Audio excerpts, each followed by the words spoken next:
Please, sir. I don't want money. I just want to play.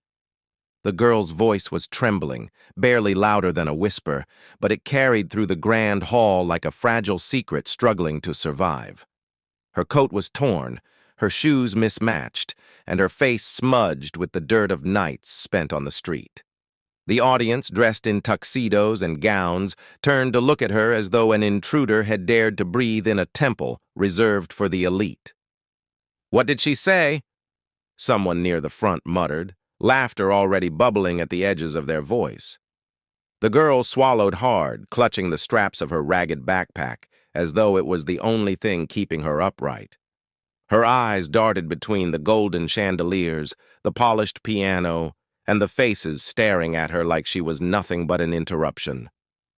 "I don't want your money," she repeated, her voice firmer now. "Just food. If I can play, will you give me something to eat?" A silence settled over the room for a moment, one that was quickly broken by cruel laughter. A man in a bow tie leaned back in his chair, smirking. "Play? On this piano? Oh, sweetheart, this isn't some subway station. Do you even know what this instrument costs?" More laughter followed, cruel, sharp, and echoing. The girl flinched but did not back away. Behind the grand piano stood Maestro Alberti, one of the most respected conductors in the city. His silver hair gleamed under the lights, and his sharp eyes studied the girl. He said nothing at first. He simply crouched slightly, lowering his gaze to meet hers. "What is your name, child?" he asked softly. "Lena," she whispered. "My name is Lena." Someone in the back scoffed. "Lena, huh? She looks more like trouble." Another chimed in with a chuckle. "Probably just wants to bang on the keys like a monkey." Lena's fingers tightened around her backpack strap, her knuckles white. For a moment, it seemed like she might run, but then her stomach growled, loud enough for the silence to hear. Her eyes filled with tears she refused to let fall. "Please," she said again, looking directly at Maestro Alberti. "Just one song. That's all." The maestro studied her face, and something shifted in his expression, something the rest of the crowd missed. He had seen desperation before, but there was something in her eyes that reminded him of himself, many years ago, when music was the only thing that kept him alive. He slowly stood, smoothing the front of his suit. "Very well," he said. His voice, calm yet commanding, silenced the murmurs. "Let her play." The room erupted in disbelief. "You can't be serious," a woman in pearls gasped. "She's filthy," someone else cried. "This is a gala performance, maestro," another protested. Alberti raised his hand, silencing them all with a single gesture. His eyes never left Lena's. "Come, child," he said. "Show us what you carry in your heart." Lena's legs trembled as she walked forward. The piano looked impossibly large, its polished black surface glowing under the golden lights. Her reflection stared back at her, reminding her of everything she wasn't. She wasn't dressed like them. She wasn't clean like them. She wasn't even fed like them. But she had something else, something they would never understand. Her fingers hovered over the keys. She closed her eyes, remembering the old church basement where she had found her first broken piano years ago, teaching herself in the dark when no one was watching. Her mother's voice echoed faintly in her memory. Music is where the soul speaks when words fail. And then she played. At first, the notes were soft, hesitant, like a child knocking on a door. But within moments, her hands found their rhythm, and the sound transformed. It wasn't just music, it was a confession. The melody rose like a cry from the streets, carrying hunger, pain, loneliness, but also hope. Every note seemed to beg for someone to see her, to hear her, to believe she was more than her ragged clothes and empty stomach. The crowd fell silent. Jaws dropped, eyes widened. Even those who had mocked her now stared, entranced, as the room filled with something they couldn't explain. Maestro Alberti felt his throat tighten. His hands curled into fists against his chest, as though trying to contain the storm her music had unleashed inside him. When she reached the climax, her small frame shook with the intensity of her playing. The grand piano no longer looked foreign. It looked like it belonged to her. It was hers, and she commanded it like a queen reclaiming her throne. And then, just as suddenly as it began, it ended. The last note lingered in the air, trembling, refusing to die. And then, absolute silence. No laughter, no whispers, nothing.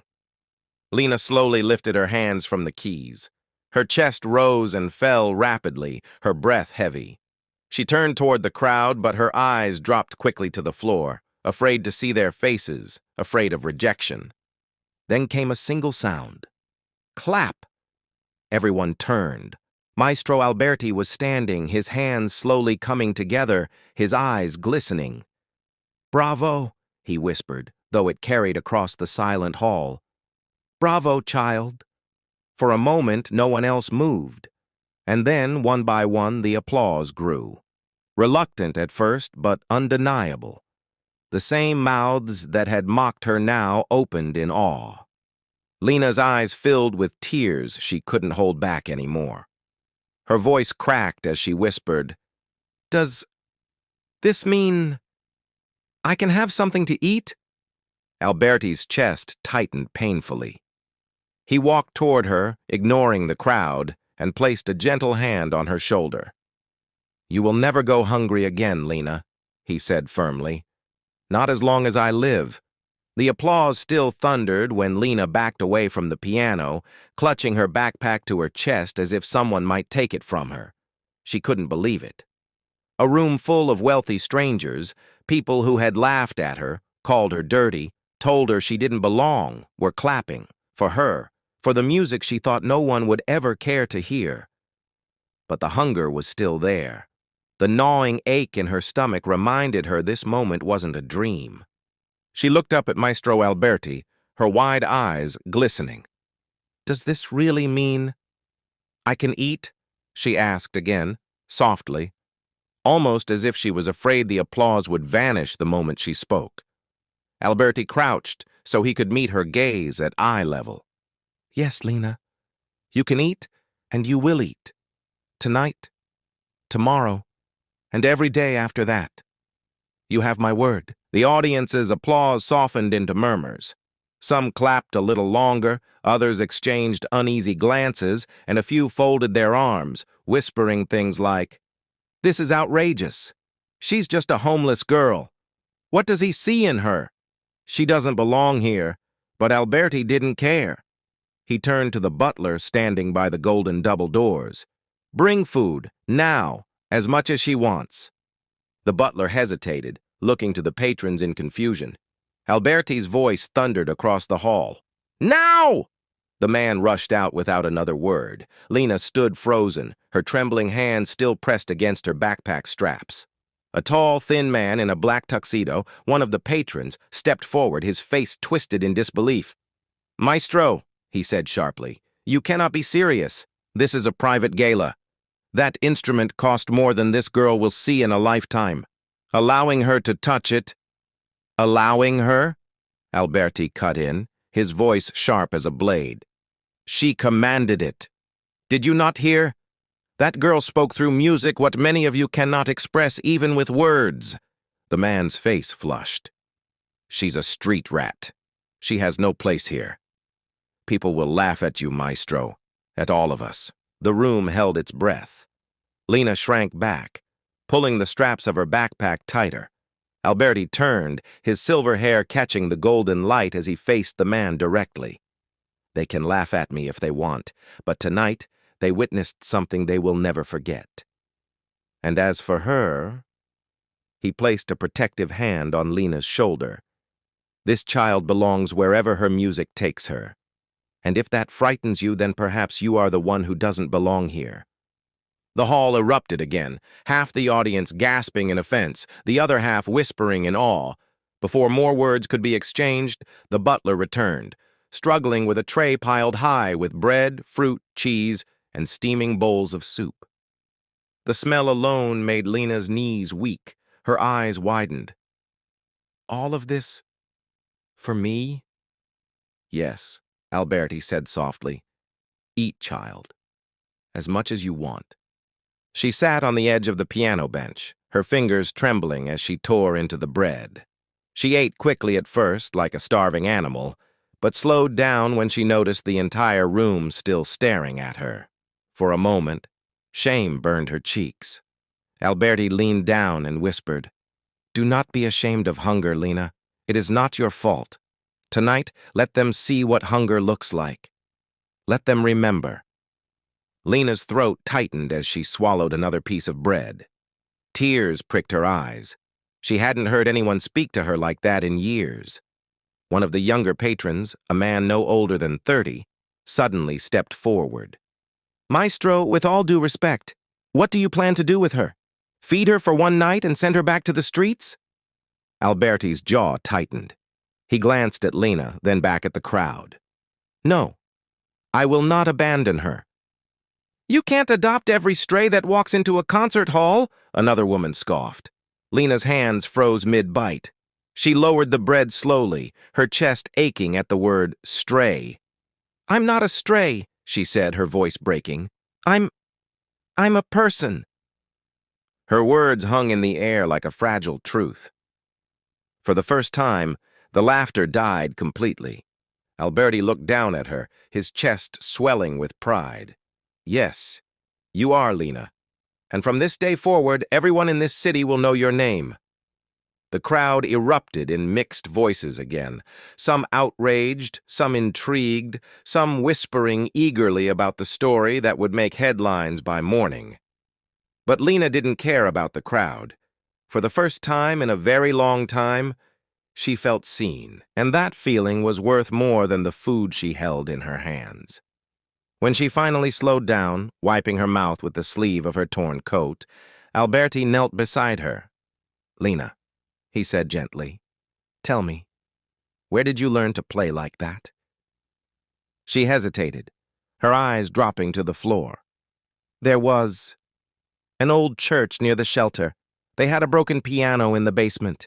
Keys missing, strings rusted, but it still worked. At night, when everyone else was asleep, I would sneak down and play. No one taught me. I just listened, and I played." Alberti's eyes softened. "And how long have you been doing this?" "Since I was 8, Lena whispered. "I'm 12 now." The maestro inhaled sharply. The crowd murmured louder. "12?" someone said in disbelief. "She plays like a professional.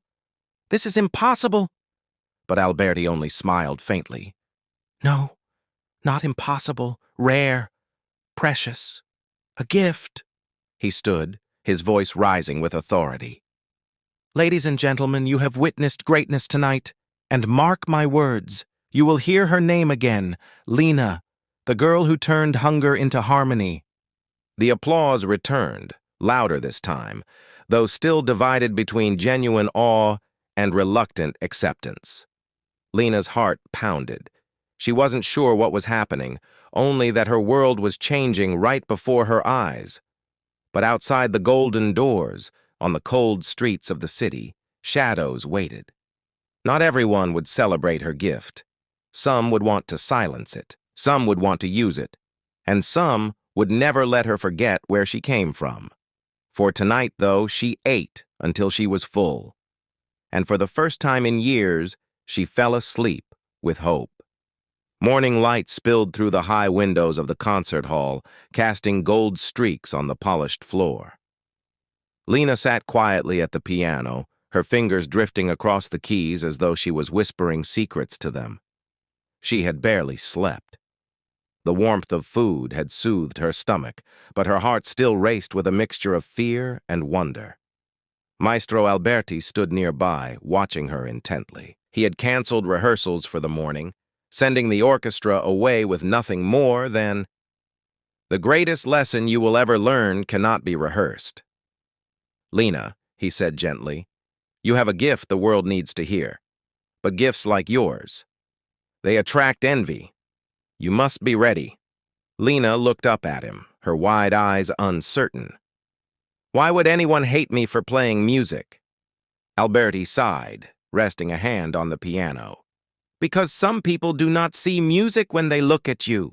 They see only your coat, your shoes, the dirt on your face. They see where you came from, and it frightens them." Before Lena could respond, the grand doors of the hall burst open. A group of sharply dressed board members stormed in, led by Mr. Carlyle, the same man who had mocked Lena the night before. "Alberti!" Carlyle barked. "Enough of this nonsense. You embarrassed us last night. The papers are already talking about how the maestro of the Philharmonic let a beggar child play on $1 million piano. Do you know what this does to our reputation?" Lena shrank back, her hands trembling over the keys. Alberti stepped forward calmly. "What it does," he said, "is remind the world that music belongs to everyone, not just those who can afford a ticket." Carlyle sneered. "Romantic words, but she is nothing. You want us to invest in her? To waste our resources on a street girl? No, it ends here." Lena's throat tightened. She whispered, "I'll leave. I don't want to cause trouble." Alberti turned sharply. "No, Lena, you will not leave." Carlyle's eyes narrowed. "Then you leave us no choice. Tonight's performance is canceled." Alberti's face darkened. "If you cancel it, you will lose me. Forever." The board members gasped. Carlyle's face flushed red. "You would throw away your entire career? For her?" Alberti didn't hesitate. "For her? And for what she represents?" The room grew tense. Carlyle smirked coldly. "Very well. If she is as extraordinary as you claim, let her prove it. Tonight. One performance. If she fails, she returns to the streets where she belongs." Lena's chest heaved. Her stomach twisted into knots. She wanted to run, to hide, to disappear. But Alberti knelt before her, his voice steady, his eyes unwavering. "Lena, listen to me. You are not playing for them. You are playing for the girl who sat alone in that church basement, teaching herself music no one thought she could learn. You are playing for every hungry child who thinks the world has forgotten them. You are playing for yourself." Tears welled in Lena's eyes. She nodded slowly. That night, the hall was more crowded than ever. Word of the homeless Prodigy had spread like wildfire. Reporters filled the back rows, cameras flashing. The audience buzzed with anticipation, curiosity, and doubt. When Lena stepped onto the stage, dressed in the same ragged coat and shoes, laughter rippled through the crowd again. But she didn't flinch this time. She sat at the piano, closed her eyes, and let her fingers fall. The first note silenced the laughter. Her music was fire and water, storm and calm. It was hunger and hope, despair and rebirth. Each note carried the pain of nights on the street, the cold of winter, the loneliness of being invisible, but also the warmth of kindness, the strength of resilience, and the light of dreams refusing to die. The hall trembled with her music. Some wept openly.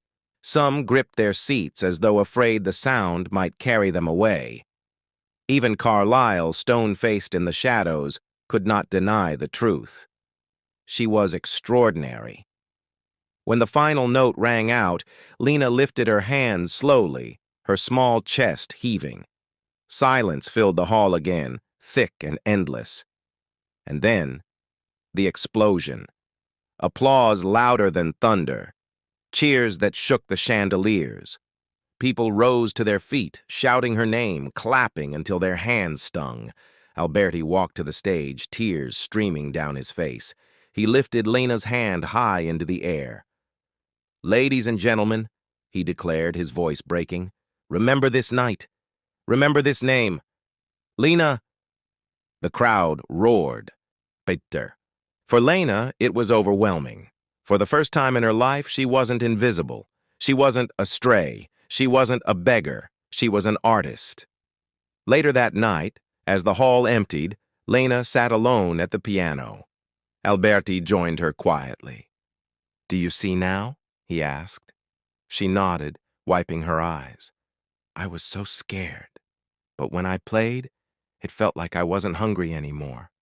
Like I was full." Alberti smiled gently. "That is the power of music, child. It does not feed the body. It feeds the soul. But tonight, it has also given you a future." Lena looked at him, her voice trembling. "Do you really think I can belong here?" He placed a hand over hers. "Lena, you don't just belong here. You are here, and nothing, not hunger, not laughter, not prejudice, can take that away." She leaned against him, her tired body finally at peace. For the first time in years, Lena believed she was more than her pain. And the maestro, gazing at the girl who had turned a night of mockery into history, whispered the words that would echo forever. Greatness can be born in the darkest corners and still outshine the brightest lights. Sometimes the people we overlook the most, the cashier at the grocery store, the janitor cleaning after hours, the quiet kid sitting alone in class, are carrying gifts the world has yet to see. One act of kindness, one chance, one moment of believing in them could change everything. So the next time you see someone struggling, don't laugh, don't dismiss them. Because behind the hunger, the dirt, or the silence, there might be a brilliance waiting to shine, just like Lena. If this story touched your heart, make sure to subscribe to our channel, Black Saga, for more powerful stories that remind us of the strength within the human spirit. Drop a comment below about what part moved you the most, like the video, and share it with someone who needs a reminder that hope and greatness can come from the most unexpected places.